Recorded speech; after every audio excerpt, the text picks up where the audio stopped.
It's Friday, and I am opening up the mailbag to answer some of your questions. Let's get into it on today's episode of Locked On Boston Bruins.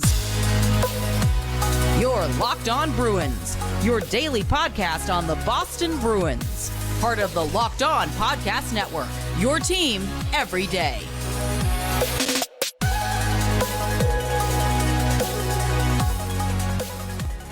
What is up, Bruins fans, and welcome back to the Locked On Boston Bruins podcast. I'm your host, Ian McLren, and this is a daily show where we discuss all things Spoked B.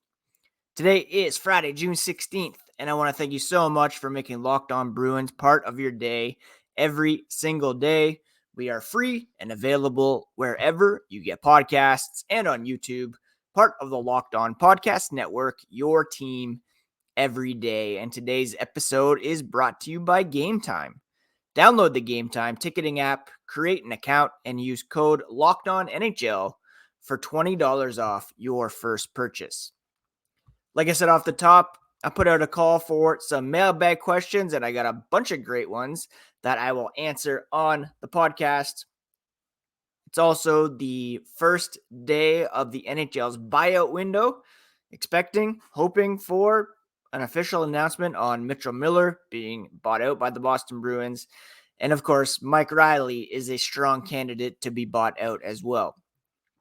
Quick reminder before I get into these questions that you can find the podcast on Instagram and Twitter at Locked NHL Bruins. You can find me, my dad jokes, hockey tweets at Ian C. McLaren, back from a brief hiatus. But, not too big on Twitter these days because of you-know-who running the show. Anyways, let's get into it, shall we? And the first question, it's going to be structured thusly. A look back, some questions looking back, some questions looking forward, some fun ones as well. Let's start with one from at Steve Steele 23, who asks, given how the season ended and being so close to many Leaf fans, for those of you who don't recall, I live in Ontario, about an hour west of Toronto. Did your reaction mirror Leaf fans' crushing disappointment of it's bleeping Florida? How? Well, funny story, true story. I was at a family wedding the day the Toronto Maple Leafs were eliminated by the Florida Panthers, surrounded by a bevy of Leaf fans and a bevy of bevies. Thankfully, that really helped offset the pain felt by them. And honestly, the reactions were a bit different. Leaf fans, they had finally gotten over that first round hump, beat the Tampa Bay Lightning in round one. And a lot of them, for better or worse, were just happy to be there in the second round. So it wasn't a crushing disappointment for them, I don't think. I can't speak on behalf of Leaf fans, but they had gone 19 years without a round one victory. One of only two teams coming into this season without a playoff series win in the shootout era, along with Seattle. Everybody now has one. So for them, it was, hey, we've taken a next step. Probably it was a more crushing disappointment for them to lose Kyle Dubas as GM. For the Bruins, huge expectations coming into the playoffs after a record-setting regular season, being up 3-1 in the series, being up in Game 7 with less than a minute to go. I think the disappointment suffered by Bruins fans exceeded that of Leaf fans this season. Next question comes from friend of the pod, multiple-time guest, I believe, Arun Srivanasan of Yahoo Sports. What is the state of the Atlantic Division, and is Orlov coming back? Great questions. As far as the Atlantic Division goes, I think it's in a state of flux. Boston, obviously dominating this past season, finishing well ahead of the field. I think it's safe to say that That was a shock, a surprise, not likely to be replicated because of some major changes coming for the Bruins. The Toronto Maple Leafs are a bit in flux as well. The aforementioned Dubas moving on to Pittsburgh, Brad Treliving coming in. Will he make his mark on the team, and how? Tampa Bay Lightning not getting any younger. The Florida Panthers snuck in to the playoffs, and we all know how far they went. And then you have some teams on the rise. Ottawa Senators have new ownership who will want to make their mark, perhaps making sweeping changes in the front office, coaching staff, looking for a new arena. They want to build, and they have some excellent pieces that they can build around. The Buffalo Sabres are a team on the rise, no doubt. If they get an upgrade in goaltending this coming season, they were one of the best offensive teams. They should be a playoff team, and they could have been this past season if they had made a move for goaltending earlier. The Montreal Canadiens, you could argue, are on the rise. Detroit Red Wings, I wrote the other day for Locked On, if they make a play for Alex DeBrincat, who's a Michigan guy, that will only help them as well. They've got pretty solid goaltending, a franchise defenseman in Moritz Seider, despite taking a step back. They locked up Dylan Larkin. They could use that scoring winger. All that to say the Atlantic Division is in a state of flux. And before too long, Ottawa, Buffalo, they're going to be among contenders. I truly believe that. So that means some teams are going to start taking steps back. Boston among them, certainly. Perhaps Tampa Bay. Who knows if Florida can sustain that success. So the Atlantic is going to be fascinating this coming season. And hopefully the power rankings that I do every Tuesday here on Locked On Bruins during the season will reflect that and be a bit more exciting than they have been in the past couple of years, where it's been that clear top four, bottom four split. As far as Dmitry Orlov goes, I think I saw this morning that Frank Saravelli of Daily Faceoff tabbed him as the top free agent defenseman, if not free agent period. And that comes after Damon Severson was signed by the New Jersey Devils and then traded to the Columbus Blue Jackets. Jesper Bratt also re-signed yesterday. So it's a very thin market. And considering Boston's cap restraints that we'll get into a bit more here in segment number 2, I really don't see how it's possible. There was that report, rumor, speculation that the Bruins had kind of soured on Hampus Lindholm, and they were perhaps looking to move him in order to retain Orlov. That's a way it could happen, but I don't know if that really makes a ton of sense based on the commitment made to Lindholm and just how good he was last season for the Bruins, despite falling off in the playoffs because of an injury. Do they prioritize Orlov, who's a bit older, and because of his heavier style of play, perhaps? But I don't really see how he will be back in black and gold next season. Going to answer some more of your questions here coming up, but first, a quick word about one of today's sponsors, our friends over at Bird Dogs. And Bird Dogs has unbelievably comfortable shorts that are made with a cloud knit fabric that looks just like khaki but stretches, so you get a slimmer fit without having to sacrifice movement. They also use anti-stink sweat wicking fabric that keeps you cool and dry all day long. I have a couple pairs of their shorts. I love wearing them. They're so comfortable, and I'm not gonna lie, they make my legs look pretty good too. Now, if you go to birddogs.com/lockedonnhl right now, you can get a free Yeti-style tumbler with your order. This guy right here, if you're watching on YouTube. birddogs.com/lockedonnhl for a free Yeti-style tumbler. You won't want to take your bird dogs off. I promise you, you'll never get a more comfortable fit. Thank you so much once again for making Locked On Boston Bruins part of your daily routine.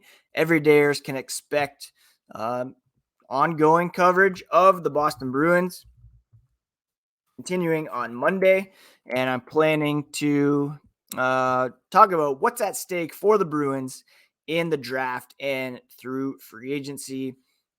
Hoping to line up a guest next week as well.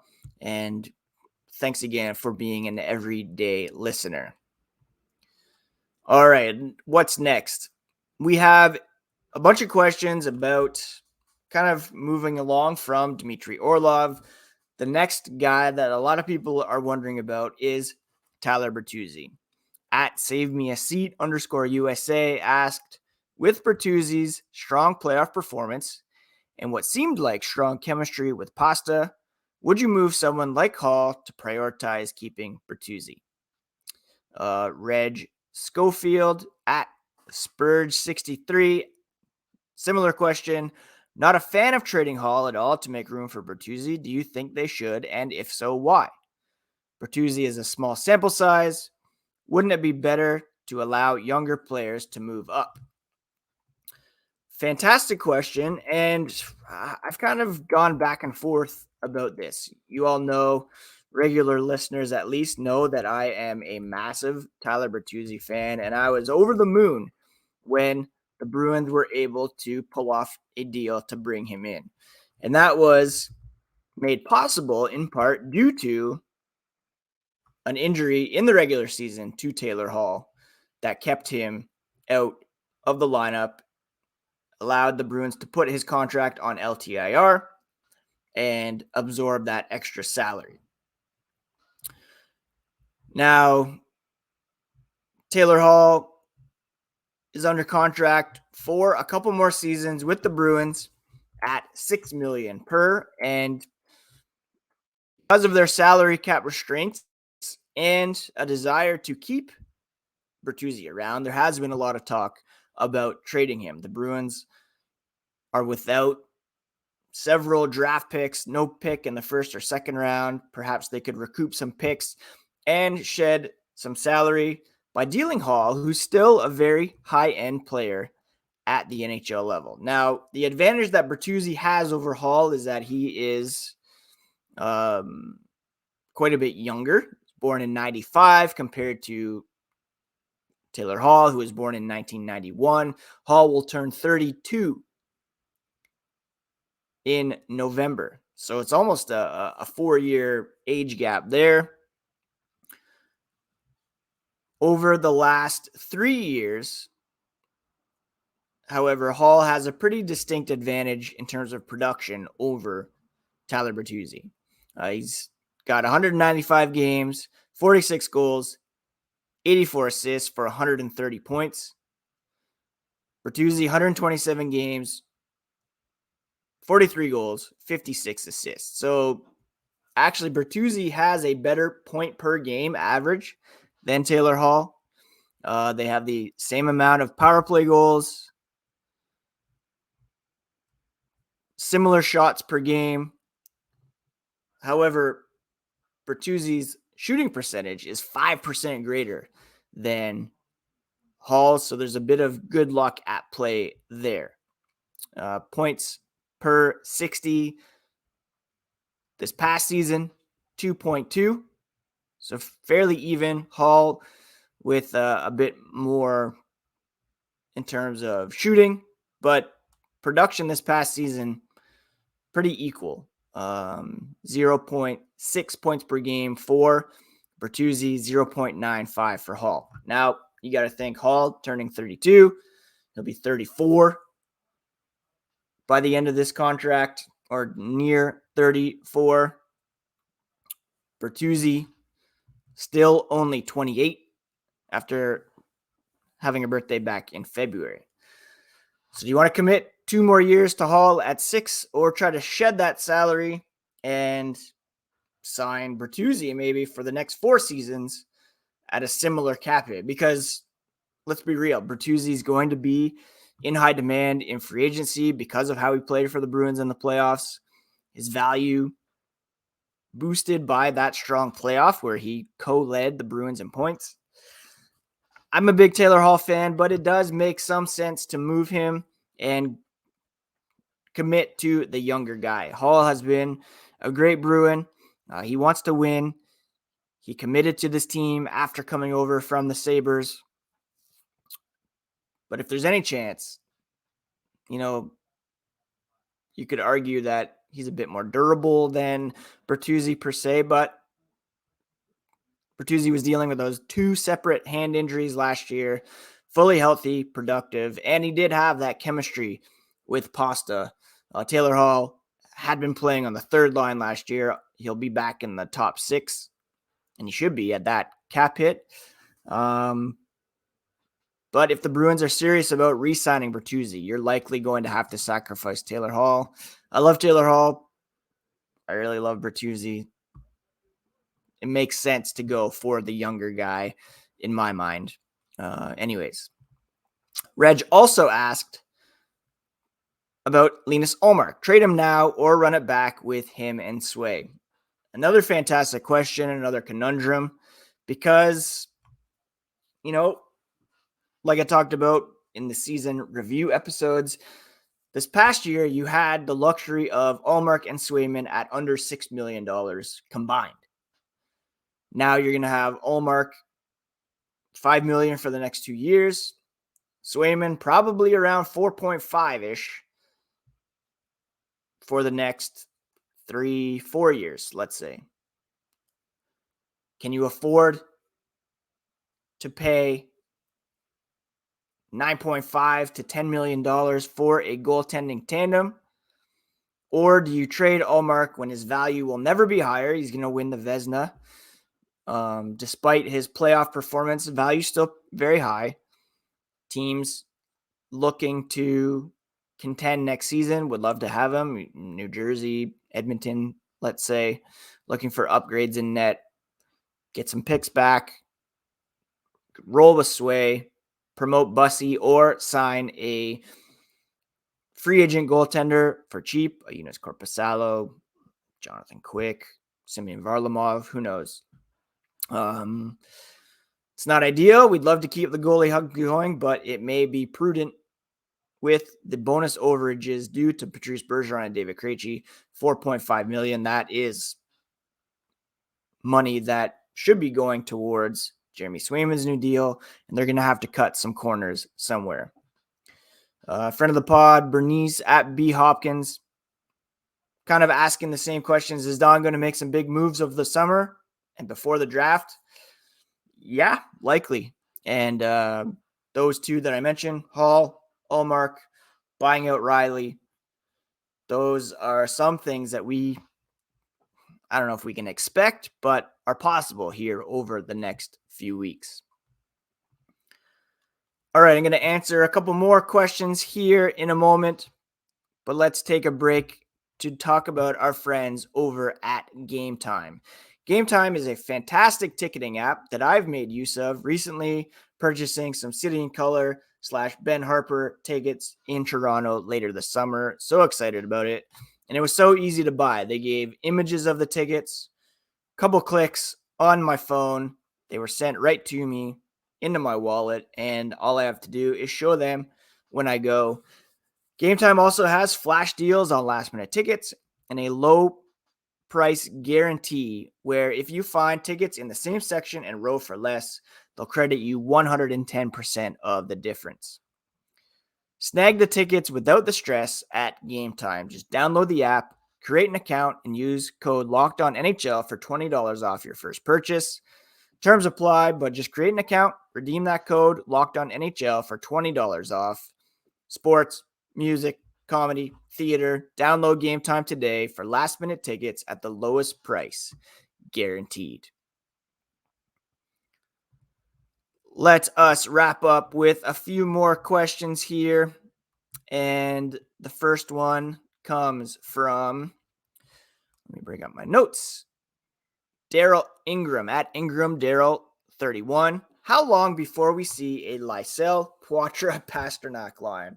Well, one issue right off the top is that Lysell, Pastrnak, both right-hand shots. I could see Pastrnak and Lysell locking down the right side for quite some time. When it comes to Poitras, I expect him to be back here in Guelph this coming season, playing for the Storm, perhaps challenging for the OHL lead in assists and points. And I still think he's probably 1 to maybe 3 years away from playing for the Bruins. And honestly, he's no lock to be an NHL player. But I'm excited to see what he does for Guelph this coming season. Eleni at Strong Forecheck asks, if you could pick a new themed alternate jersey for the Bruins this year, what would you pick? We know that the Bruins are celebrating their centennial this coming season.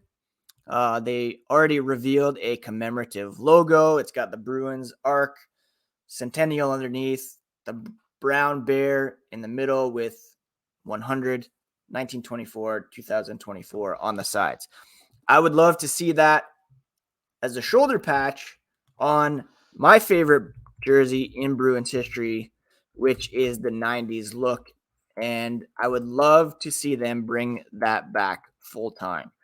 This was the jersey they wore from, like 1981 to 95-ish. Let me see if I can bring this up on my screen. Not quite sure how to do that here with StreamYard. Here we go. Let's go. Share screen. This baby right here is the one that I am talking about. You have just a clean look.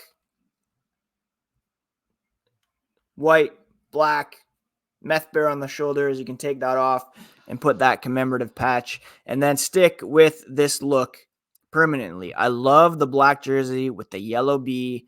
Give me that all day long as the permanent home jersey. I just think it's so clean, and I want it. I want it bad. I don't love the current one where you have the shoulder stuff going on. Just clean, keep it black. I'm not going to lie, I do love that alternate jersey that they have been rocking recently. Now, Eleni also asked about the Boston Pride and who I am most excited seeing play for them this coming season. And without question, it would be Brittany Howard. Brittany Howard was signed to a 2-year deal by the Pride from the PHF champion Toronto Six. Howard led the Toronto Six in scoring last season with 16 goals and 26 points in 20 games before adding 4 points in 4 playoff games en route to the Isabel Cup Championship. Brittany said, I'm thrilled to be a member of the Pride. Boston has a rich history in sports and tradition. Can't wait to be part of that history. So excited to get to Boston, meet the Pride faithful, and start working with teammates towards winning another Isabel Cup. Boston Pride General Manager Maddie Rigsby saying, very excited to welcome Howard to the team and play with her instead of against her. She's an elite competitor at every level, and we know she'll fit right into our lineup. One of the more exciting players last year in the PHF, and she demonstrated great chemistry with Lauren Gable at the PHF All-Star Game, playing for Team Canada. They also played together in the PWHPA, and Howard joining an electric lineup that already features Gable, Jillian Dempsey, and some other exciting newcomers like Alina Muller, Sophie Shirley, Chloe Orard, and Gabrielle David. Boston Pride, definitely a team to keep an eye on, and we'll try to cover them as much as possible here on Locked On Boston Bruins next season. Thank you all so much for sending in those questions. Been a while since I did a mailbag. It's always great to hear from you, to interact with your great questions. And that's it for today's episode. I hope you have a great weekend. I'm off to Toronto tomorrow for my middle son's spring basketball league playoffs. Bye to the semis, number 1 seed, hopefully bringing home the chip. And then Sunday's Father's Day. Happy Father's Day to all the father figures, dad bods out there. Hope you have a great Sunday and that you feel loved and celebrated. Special shout out to those who maybe grieving, feeling that loss on that day. Know that you are supported as well. And we'll be back on Monday with a fresh episode of Locked On Boston Bruins, because that's what we do on the Locked On Podcast Network. Cover your favorite team every single day. Take care of yourselves, friends. Take care of each other. We'll talk to you again on Monday.